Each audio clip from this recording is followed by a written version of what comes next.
Facebook, YouTube, and LinkedIn today. Pretty All right. exciting.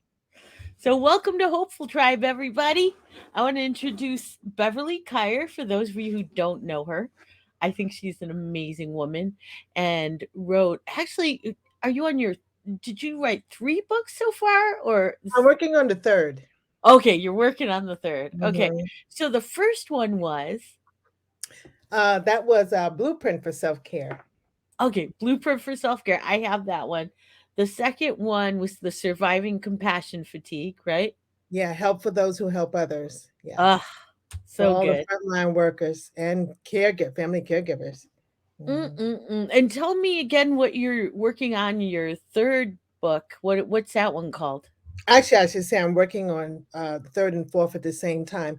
This one Wow. is about compassion fatigue in a time of crisis because I really want to address the absolute dismantling and changes in mental, emotional, physical impacts of the COVID and the subsequent variants, what it's done to our lives, massive losses and struggles and adjustments. But I'm doing two things because I was writing. We all are aware of the Great Resignation, Mm-hmm. Mm-hmm. massive loss of staff in all of those industries that work directly with people, children, women, men, elderly, veterans. Um, the turnover has just been massive. And medical teams, they're leaving. And so I'm writing a handbook as a complement to that book directly to leadership in a time Oh. crisis, because how they lead needs to be reimagined, revisioned, just changed differently. You got much of the staff working directly from home. Some of them are working in office, or they're doing a hybrid, some days in, some days out. And there's no way in the world you can micromanage that. If people got to manage taking care of a family member, the kids are home, they're not in school, this, that, and the other, the pets, the whatever, the neighbor, you can't be on top of how and when they get the jobs done. And I'm talking to them about setting a benchmark that the work gets done and handed in or sent in, but you don't say what time of day they do it. Everything Yeah. has changed. They don't have this structured lifestyle that they had before. So I'm writing that handbook for leadership.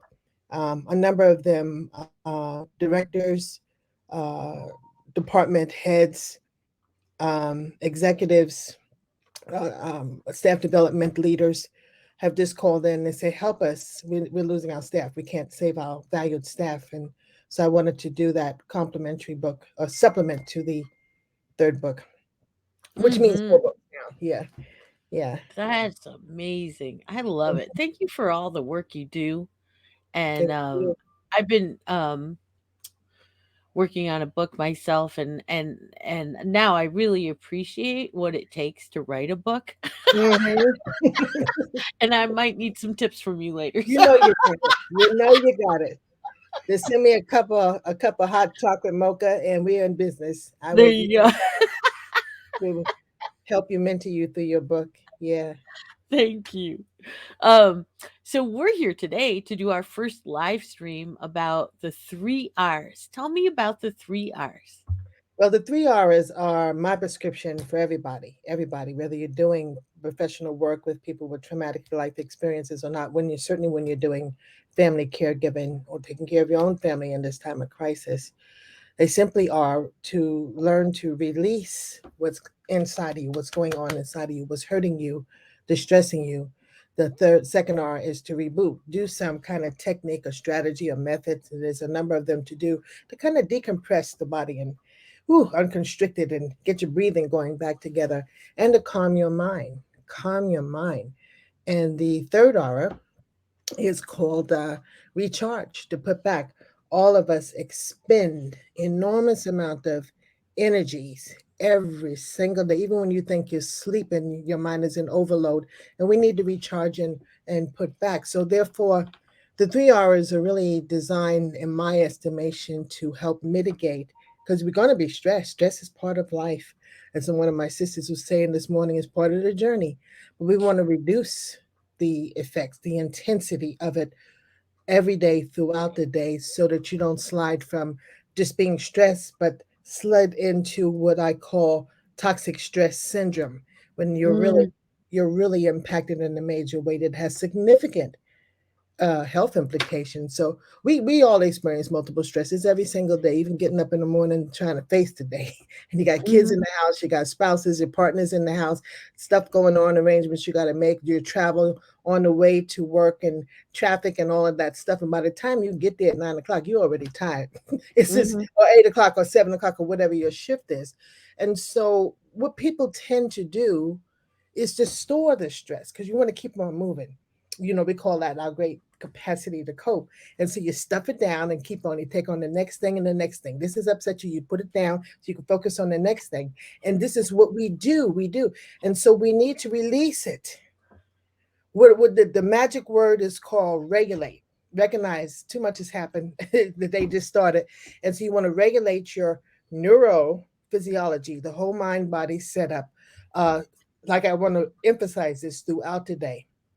And so that's what my 3 hours are. That's why that prescription has been important to me in my work with frontline agencies for Mhm.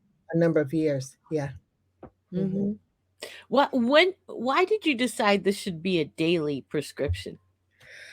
Uh, Mostly from observation and personal experience.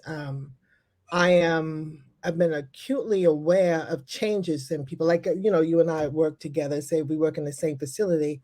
And I would notice a change in your behavior, your mood, your emotions, your sense of controlling stuff. There's a little out of characteristic, and I'm one of those people. I'm not going to have a knee jerk reaction because you're getting on my nerves. If that makes any Mhm. sense to you, that is not Sue's mode of operations. Too much is going on.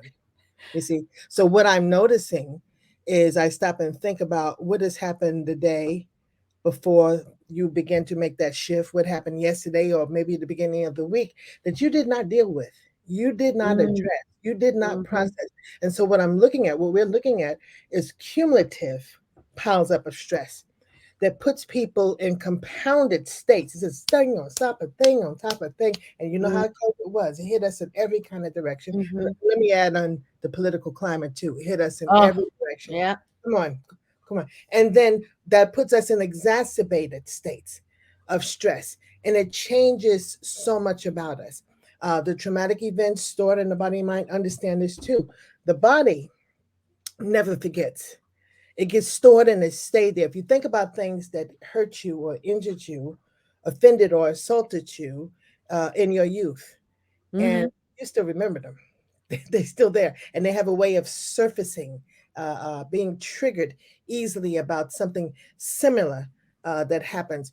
The body, in the way that it remembers, when a stressful situation happens, and I don't care how light it is, it activates the five senses. So the body will always remember what it heard, what it saw, what it felt, even sometimes what it tasted. I can remember a really traumatic situation and bile is backed up in my mouth and stuff like that. So the five senses are activated, and this is what the body will always remember: what it felt Mhm. at that time, what it sensed at that time, what it saw at that time, what it heard at that time, Mm. et cetera, et cetera, et cetera. And therefore, we walk around in the external environment outside of our homes, in our offices, in our homes, churches, wherever we go, any facility, and something there will trigger the body, the mind, and you will feel something, not necessarily understanding cognitively what you felt, but the body is just triggered.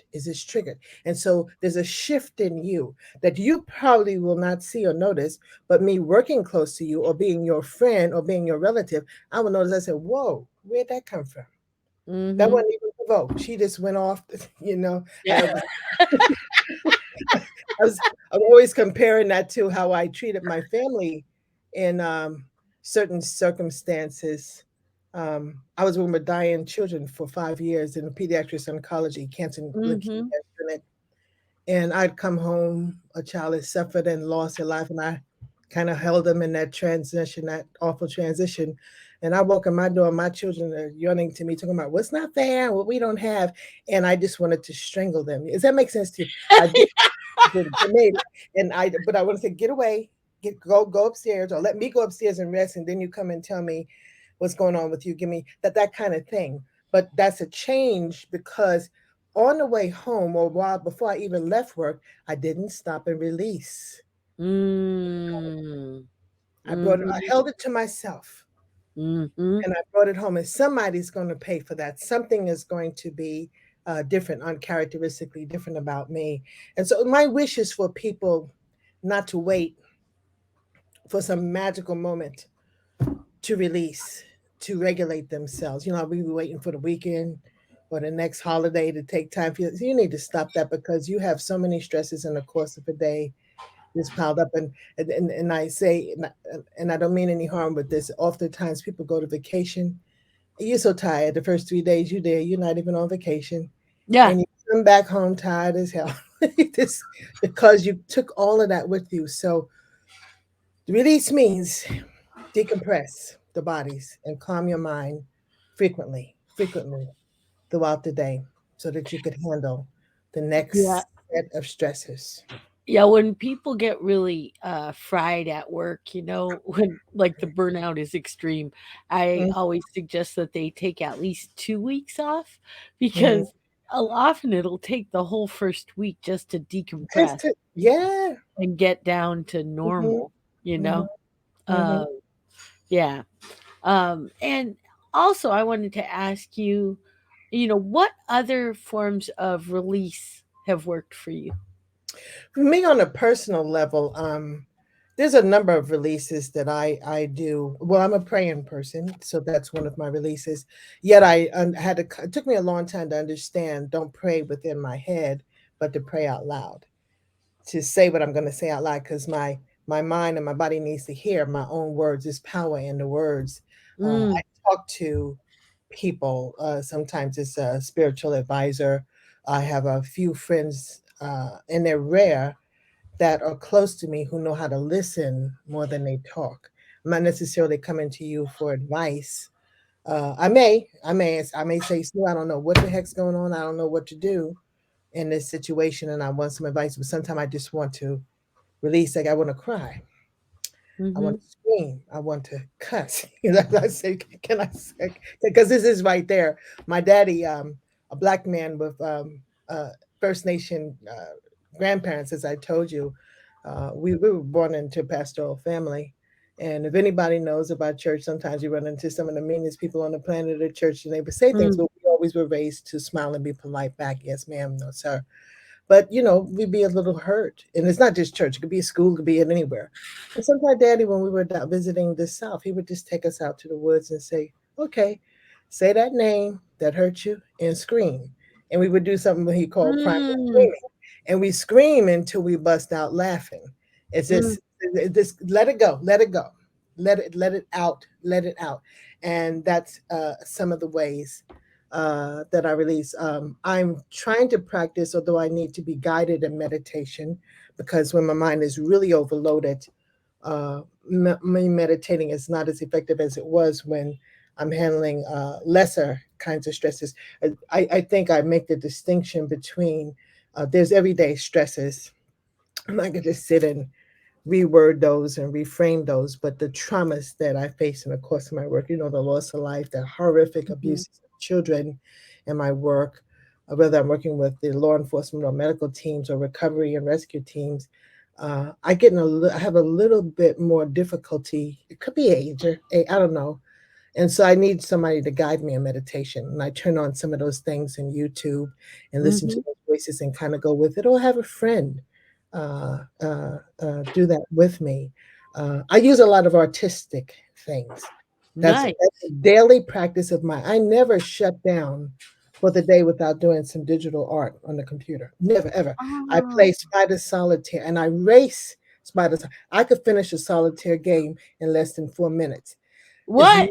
way. Yeah, I'm bad. I'm good. I'm good. I'm good. I'm good. And there's no way that I could think of negative stuff. It kind of empties, and it just kind of sets me in a different place. So those are really rituals for me to do that kind of thing, to use the creativity. After I've said what I needed to say, I happen to have a best friend that we could just get on the phone and beat up any kind of situation. We love to beat up the political arena and just get that off the chest and then move on to lighter stuff. But those are just some of my ways. Mhm. Mhm, Mm, mm, mm, mm, mm.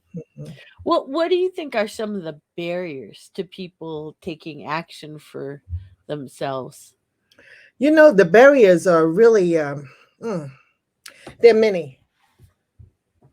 I want to begin with culture. Many of us come from a culture that says you kind of keep those woes and problems to yourself and you don't share things outside of your house. But then again, I realized for myself, you didn't even necessarily complain too much to your parents.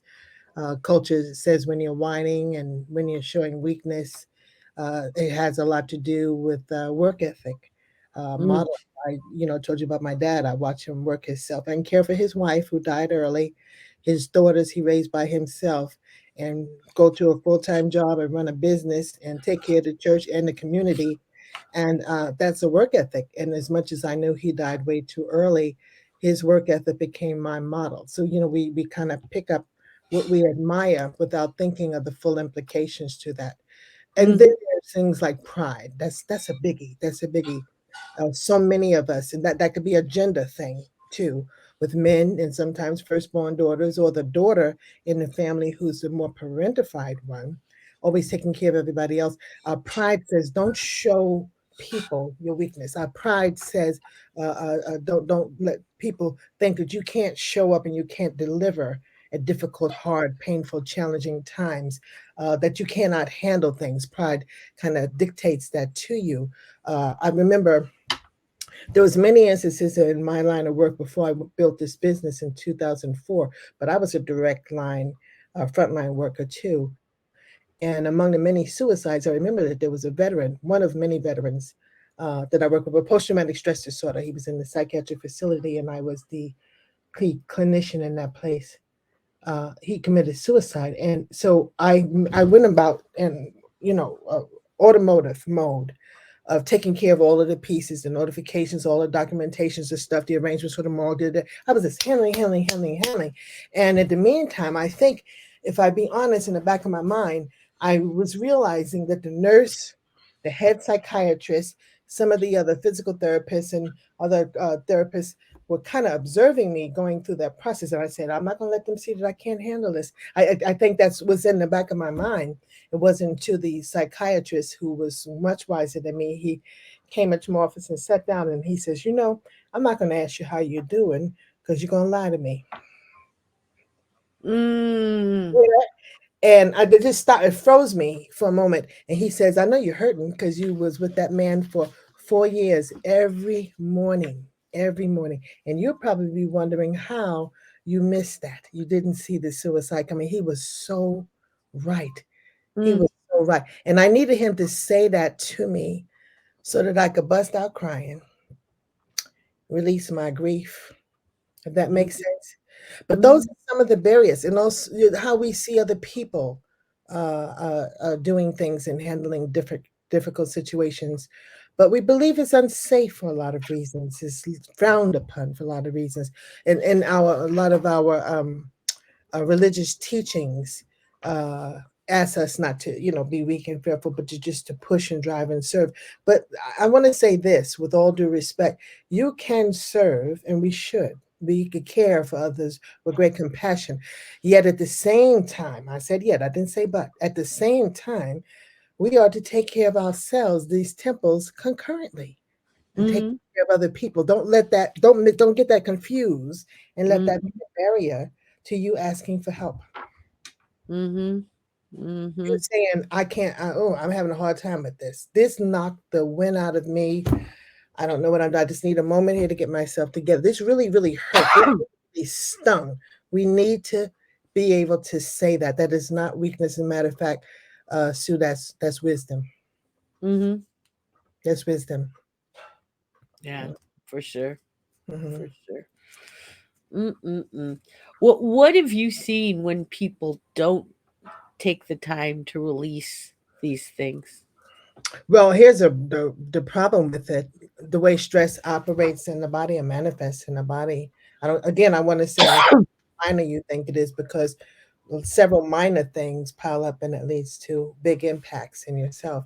But there's a lot of professional impacts to stress. and the way people show up in their work situation. And yet I want to focus on the personal ones because they spill into the professional ones. You may not Mm, talk about it when you get to work, but it's there, it's on your shoulders and your heart. The impacts are your cognition. That gets all skewed. You know, confusion and spaciness and how you think and uh, all of that stuff gets in trouble. The other one is our emotions. They're seesawing. They're not in a stable place. They're kind of out of control. You can get mad for almost no reason. You could get acutely attacks of sadness. It kind of you ever bust out crying for nothing. It just kind of whoo, like if I call. I'm not big on the phone for this is not my thing. I talk for a living, and every once in a while, I want to call certain people. And I think I'm calling them because I want to check in on them. And so I call and you answer the phone and you say, hello, I hear your voice. And it just bursts, it just erupts. And I don't even know where that came from. So that's mm, one of the things. Your behaviors change. Your mm, behaviors change. You shift. You do things you wouldn't typically do. I think part of that is like a rigidity. When the stress, incidentally, the hormone is a chemical. mhm, It changes. My other training I did with you a couple of months ago. It changes the way we think, the way we see, the way we perceive, the way we experience things, and therefore we have behaviors that may be rigid. You kind of like shoot from the hip. You do the same thing in reaction, not response, reaction to something said or something done by somebody else. And it's just the same thing. It ain't never ever worked because you have the same argument over and over again with that relationship. But it is automatic. It's an automatic thing, which means that it's a part of your brain that should allow you to be more rational and critical thinking. It's hijacked. It ain't even working. That doesn't mean that you're incompetent or a lesser person. It's just a mhm, chemical reaction of that toxic stress that's piled up and has that part of the brain called the hippocampus so flooded with the mm, stress hormone that it cannot do what it needs to do. You can't even remember the name of your kids. Parents. And I used to get upset with my kids because I had two I gave birth to, one I adopted, and a couple of other people's kids lived in my house, and my sister was disabled and her kids. I call everybody's name except the child I'm mad at. This that kind of thing is this. And they all think yeah, I'm crazy. I didn't do nothing. The other things are interpersonal relationships. They get so messed up. We get to mess those up because of again how we're feeling, how we're experiencing, how we're perceiving things said and done. I've observed a lot of people have like knee-jerk reactions, and they're getting defensive about something because they heard it wrong, and it's kind of hard to get them off of that track. Or like I said, I could have ruined one of my marriages. I come home so distressed from something that's happened at work that I was not only unfair with my children sometimes, but my poor husband at the time. He's deceased now. But I yelled at that man because he was moving too slow to get the garbage mhm, out. For nothing. And it has nothing to do with him. It was something that happened to work that didn't have a resolution. And I'm just feeling so pent up and that I'm exposed to. So the behavior, the interpersonal thing gets askews. You feel that people may be judging you. People are perceiving you in a way you wish not to be perceived, being unfair to you. Is this that all of that has to do with that chemical reaction? And then there's the spiritual. When we see so much suffering, unfairness, injustice, the murders, the shootings, the political thing, and all of its massive implications, you say, God, or spirit, or whatever, however your belief system is, how in the world? Why? It makes you doubt. It can make you doubt yourself. Let me put that on myself. The rest of you could own that if you will. Doubt myself, question myself when I was losing so many children, say dying on that cancer unit. And I said, am I doing anything that's worth anything? Is mm, anything I'm doing even mattering or measuring up? I began to question. I wasn't even as confident about my competence at some mhm, point. So much had piled up on me. So that's another thing. And then there's the physical. Don't minimize the physical. Toxic stress syndrome, all by itself, the pileup of stresses in our bodies that's not addressed, mitigated, and you choose not to, or not don't even know how to regulate, could lead to 9 out of the 10 leading causes of death. I mm, said time and time again that there's a whole lot of people in the graveyard misdiagnosed. Mm, Most of mhm. those illnesses that attack you, they're stress related. They're stress because again, the chemical reaction in the body goes into constriction instantly in a stress situation, in a crisis situation, in a traumatic situation, and it stays constricted, waiting for you to do something to unconstrict it. And we just say, I'm going to wait for the next holiday to take some time, and then all every day just pile up, pile up, pile up on you. And see, in the meantime, while that body is constricted, that fascia tissue that tightens around the skeletal muscular structure, but it also chokes the capillaries, which carry oxygen rich blood to all of the Mm, systems and organs in your body, and sickness sets in.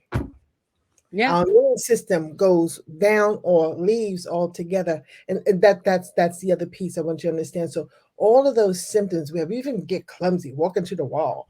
This, this I own this house since 1999. When I'm too upset and I go to leave this office, somehow the whole door jam moves over and I almost take my shoulder off because I'm too stressed. Uh, And anybody, you ever fall up the stairs in your house? I don't fall down the stairs. I live in a two-story house. I fall up the steps when I'm stressed because I need to stop and calm myself, right? mhm. Clear my head, take some breaths before I move about my house so that I could do it right and not bring harm to myself. But that's just some of the explanation of these are the consequences, and they're Mhm. massive, massive. Yeah. Oh, here's another question for you. Hmm. What are some of the benefits of saying I'm not okay? Ooh, you know what? First, I want to commend you, but there's a lot of benefits to it. First of all, there's commonality. I used to run grief workshops and I used to do post tragedy debriefings with people who had horrific things happen on their cases that they were responsible for. And I would always kind of hold most of those in a small group of their staff, their colleagues. As I work with agencies, I don't do too much individual work. And the first thing that is beneficial to them is to hear from the others that they had similar feelings, similar experiences. They too were hurt, devastated, grieved, horrified by that situation. So the commonality to know that you're not the only one that struggles. Therefore, it's not a personal flaw or weakness on your part that it hurts you. People need to hear that. They need to hear that. Also, it's important to be the benefit of being aware of what's happening inside of you, being honest with yourself. It's important to do something. One of the techniques is dual awareness. If you're in any kind of situation, mild or moderate or severe, or when people say be escalating, and you pay attention to the external. How far is this going to go? How bad is this going to go? Can it get physical? They're going to start cussing in a minute. Well, you pay attention to the external. And as soon as you make some judgment that this is not going too far or this is the same old pattern, at the same, you immediately pay attention not only to the external, but the internal. What's happening? Mhm. You. And I dare say, if you pay attention, you'll notice that your breathing pattern has stopped. You either breathing very, very shallow or you're hyperventilating, that your headness, tightness in here, that your stomach feels really discomfort, that your bowel area feels disturbed. You're breaking out in a little bit of sweat. The body reaction is instantaneous. It doesn't wait for you, Sue. It goes into its effort to try to save your life. But if you pay attention to that, then you could do something to take care of yourself in the same moment. You're trying to figure out if and how you could de-escalate that situation that's doing it. Could be a relationship. We have those relatives we love, uncles and aunts and sisters and brothers, even your parents, and certainly your children. And they just do some things all the time, like the holiday. We can be coming up on the holidays, and some of us are not that happy about being with the family for the holiday. Let's be real. We a little ambivalence about it because some of us thing or say that thing to make you upset. And I'm saying, it's going to happen, so get ready for it. and you make a pre-decision how you're going to respond to it this time. You're not going to react to it. You're not going to fall into that trap or just you. They're going to say that, you're going to say your thing, and they're going to say that, and you're going to say your thing, and you know it's going to blow. So if you Hmm. yourself, you let them start, and then you say, okay, Bev, here she goes, here he goes. So breathe, girl. You got this. Breathe. And this is I'm self talking to myself. They don't know that I'm looking dead at them, like I am attentive, but I'm talking to myself. So Yeah, your uh, body's picking up. the last video I recorded with my fiance was about how to deal with holiday stressors, and family was one of them. Hmm. Because I feel like people really lose it around their families. Hmm. You know, I mean, they're Hmm. the ones that conditioned us, so it totally makes sense. It's Yeah, just and those relationships are important hard, to us, and we're trying to make them right, but we don't succeed so much when we argue back. right? Like my son said this to me. He's 51. He's been in the same field for many years, Wow. and it's important to listen to your children. They can be wiser than you. And so he has said to me, he says, they invited you, mommy, to get upset. The problem is you accepted the invitation when you didn't have to. Sometimes you just look at them and smile, said, I hear you. I Yep. hear you. Just blow the whole thing off course. I hear you. Well, And my mom said that's how it's supposed to be, that our kids are supposed to be better than us, they are, if you you raise know? them, yeah. That's evolution, she said. Mhm. Mhm. And we're supposed to evolve, Yeah. instead of trying to be the ones that's always on top. But I've learned so much. Both even my adoptive daughter, she went into a similar care. She takes care of the elderly at Lutheran's Family Services. And she, sometimes I just listen to her talking to me about how she's been handling those elderly people through this crisis. And it's just a wonder. But the other thing, and I want to say this too, the other benefit of releasing is opening yourself, pushing past the pride and the fear and the self doubt, opening yourself to receive support and help from others. Mhm. Is nothing quite like that. Uh, it just does. It's a relief. It gets things off your chest. It pressures you not walking this journey alone. I used to belong to prayer cells for many, many years. And then for a lot of reasons, illness and loss and life and whatever, we kind of got separated over the years. I'm not saying I left that church many years ago, but I very, very recently was invited to join a prayer cell, which I've only been with these wonderful women very, very few months, maybe 2, 3, maybe 4 months at the most. And I'm being in this state of mind. I quickly let them know what I was going through, just because I felt like I could, because it's such caring in the way they talk to each other, talk about each other, to ask for the best for each other. And it has been such a blessing and a relief to me to share. I'm the elder now in my family. I'm the matron. All of my uncles, because I was a late life child, they have passed on. So the nieces and nephews, they look to me. The grandchild looks to me. And that's a blessing that I'm still here, but that's a lonely place. Mm. Mhm. And I don't call them and say, well, darling, this person or this situation happened. And I don't put that on them. But my sisterhood, the prayer line, I could just say, I'm kind of lost right now at this moment. And get that feedback. And so I just, as hard as it is to change from the way you were about disclosing and opening your heart and saying what's going on with you, I just really encourage you to work on that, to reverse that and give it. Of course, you got to find the right people to talk to. You can't talk to Right. everybody, but I could give you some advice on that too. it's, Yeah. it's No, some people just make it worse, right? yeah, and you know who they are. Say no Yeah. point. My You'll my know them as my soon as you friend start talking Gwen. to them. Yeah, my friend Gwen said to me, she taught me a good lesson many years ago. She said, divide up all of the people, all of your people in your life, be they relatives, friends, acquaintance, or coworkers, into two categories. She says they're your orchestra people and they're your balcony people. Now think about a theater where the Yeah. balcony is and where the orchestra is. She said the balcony people are those people who need you. Matter of fact, they want you to get over whatever's going on with you so you can be available to them. They lean on you, they prevail on you, they push on you, they wait on you. They even argue with you about stuff because you don't see their point of view. And that's not to sever relationships with them, but she said you put them in the balcony because they're a little bit of distance and you kind of place them high and further to the balcony depending on how much demand they put on you. And I make an appointment with myself Uh-huh. and I'm going to be available to hear how terrible their day is. Right. And they're suffering.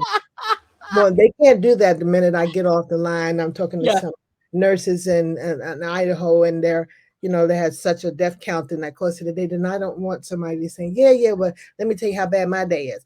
I don't want that. So they're the balcony people, and you do get to them when you can. I like to leave people when they want to cry about something, a love note when I know they're not home on the message unit and to say I hear you and I'll be with you Sunday and I love you and I do that things like that because I really do care. I'm just not going to be battered. The orchestra people are those people who are up close in person to you, and you do some thinking about that. These people don't need you; they just Mhm. simply like being with you. Mhm. That's a big difference. And they lift you, and they make you laugh, and they drag you out of the dark place and force you to go into light, fun places and be creative and stuff like that. You make that decision. You need to kind of put those people on a piece of paper. Divided in half, balcony people, orchestra people, and we need to be. I know I could call you to be lifted. Yeah. And you're gonna choose that day not to say unless I say Stu. Sue, so what's going on with you? And you might say something, but you're going to hear me, you're going to listen to me, you're going to receive me, and then you're going to support me in that thing. So you're one of my orchestra people. And we all know them if we stop and think about that. Yeah. Hmm. Yeah. I love that. And I think in the last few years, have been really good about continually assessing what I call my friend inventory, right? Like, We do. let's see, how do I feel about this group of people right now? Is there anybody that's not feeling good? Uh-huh. Is there Uh, anybody I want to spend more time with? You know, yeah. because I think when I was young, because I've always been very social. I had so many friends, and most of them really needed to be balcony friends. You know, Uh-huh. uh, especially given that I was single parenting and going to school and working in community mental health. I really needed to be surrounded by orchestra people. But instead, I often surrounded myself by balcony people, and they just took Hmm. all day Because long. they knew they could. Yeah, and I have a lot to offer. I don't blame them, you know? Like Hmm.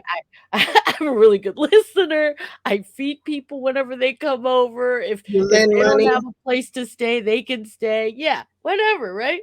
So I don't blame them for taking and taking it. I just needed to learn how to be more discerning and figure out who's who. Like who Hmm. should I keep in the orchestra, right? Hmm.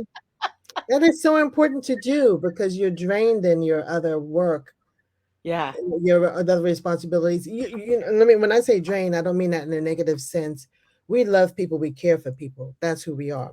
And I think Yeah. a lot of people are like that. But loving people does not make you immune to the stress Yes. comes with always taking care of it. And another thing that we do is we people gravitate toward people like you because they know that you're going to provide for them. Therefore, I'm saying don't give them up, but just kind of put them another place. Don't be as available Yeah. to their constant neediness. That's all I'm saying. Say something, kind of redirect, give some referral or recommendation, and tell them I love you, but I don't have the answers to this right now. Don't go down that rabbit hole with them all the time, and because it doesn't stop. Yeah. Yeah. Mhm. Um, I love that we're doing this, and I really hope that we can keep up like the Oh, monthly you live got me. stream to That's get all I'm doing. people really up to speed on the 3 R's because there's Mhm. so many people dealing with burnout right now. Oh my. And Hmm. I actually was going to ask you after, but I'll ask you in the moment live. Like, is there um, another time on Saturday that might work for you? Because I heard from the therapists of color group that I was conflicting with their meeting. Don't do it. No, no. I only have I have a commitment from 10:30 to 12, but we could talk before, we could talk afterwards, and I don't care what time, because Okay. yeah, yeah, Maybe yeah. we'll do an early Saturday thing like at 9 or something. I don't That'd know. be fine. That'd Um, be fine. because I think a lot of the people in the therapists of color group would wanna come, you know? Well, you be sure to send this to them when you edit it, I absolutely to will. that, and invite them to come. We could do it also toward the evening as well. I'm very True, flexible Saturday. true, true. Yeah, Even though I feel like more people are doing things Saturday nights, that's true. That's true. especially the younger ones. You're right. You're right. You're So, right. get them before they're, like, off in their day maybe. But, yeah, Hmm. I think it's a good thing. I think we should just keep on and help people, get through their burnout and recover because you can recover. You can recover, and you can get a state where you're mostly. I want you to practice that word regulate and write that down, because remember that you get dysregulated several times a day. That means that the stresses are outside of your window of tolerance. Now, you could cope and you could keep moving, but it's doing a number on you. So, you want to remind yourself and have your friends remind you to regulate so that you can handle the same stresses. I don't care how intense they are, but within a window of tolerance, so that you could always be training your body to calm down. This is what's happening. This is a journey, as my friend would say this morning. We're gonna be okay. We're gonna be okay. Because I'm gonna call Sue and we're gonna have a cup of tea and talk this over. It's gonna be okay. We're gonna make it through. We're gonna make. I'm gonna pray about it. It's gonna be all right. And so regulation is something that we are to be ever mindfulness, but it does begin with releasing. Mhm. Get it Mm. off your chest. Don't let it weigh. Don't let it store. Don't let it be in that Pandora's box that's going to crack Yeah. at the time you could least afford it to crack. Yeah. Yeah. Yeah. Oh. Before we go, tell me about this upcoming recovery piece that you're going to be engaging in. I love this that you're going away for. What is it? Yeah. So here's the helper. I have years of experience with neurophysiology and taking care of frontline workers, and I'm really, really good at that. I'm not so good with taking care of myself. And on the session, the last time I talked, I'm in heart failure. Not borne on so much by the COVID, but the political climate and the loss of life, massive loss of life in the country kind of snuck up on me. And I realized to my surprise that after many months of knowing what to do, that I wasn't doing it for myself. I'll do it for you in a heartbeat. You Oh, call, you got, but I wasn't doing it for myself. And so the helper needs help. I'm very honest about that. And so what I did is reached out. A friend recommended a wonderful place for me to go that's medically supervised, because I do need help with my health. The monitoring of my health is a full-time job. And so this place, which is called True North, is medically supervised. I have 2 medical visits a day, and then all of the other things that I like to call spa treatments. But they're really things like yoga and meditation and walks and fresh air and good water and good eating, nice healthy food. And I don't do fast. Some people do fast, but I need food with my condition, and various classes, and really hand holding. They're holding my hands and walking me through recovery, you understand, as opposed to me thinking that I'm going to do everything that I need to do on my own. And so this is the help of getting help for herself. that's Which beautiful. mean I had to own up. I had to say, I told my doctors, I said, this is not working because I'm not doing the things that you're saying. I'm having a hard time. And I got redirected to get this specialized help. And I'm leaving on the 7th. I'm going to be there for 2 weeks, and they expect a discharge. So I'll probably be there for 3 weeks, being somebody going to be taking care of Beverly Kaya. Yeah. That's so awesome. And Mhm. thank you for taking good care of yourself because we want you around here for a And I'm long trying to time. stay here. Yeah. I'm trying to stay here. Yeah. And we got a beautiful comment. I don't know if you can see it on your side. It said, I love this content. Thanks for sharing your wisdom on this topic, Beverly. Wonderful, wonderful. I love Yeah. to share. This is all I'm gonna do. I stepped down from my company. I got a wonderful president to take over and a wonderful team to keep the work going. But this is kind of me pretending to be retired. And when I say that, because I'm keeping a little bit of an emeritus role just to be in a way background to support them as they take the company forward. But I'm not going to be doing any of the work I did before. But this is what I'm going to be doing: having Yeah. conversations with people like you. So my new business is wellness reset conversations with Beverly Kyer, and guess who's the first one Oh, on my? You are. This is me? this. Yay! This is what I'm going to be doing from now on, and yeah. I love it. Yeah, I'd be Mhm. happy to. I love talking with you. You just have so much wisdom and amazing experience to share and I think that as long as you can focus on taking care of yourself the way you focus on taking care of others, you will be here for a long time. Yes, yes. I kind of know that. I really believe that.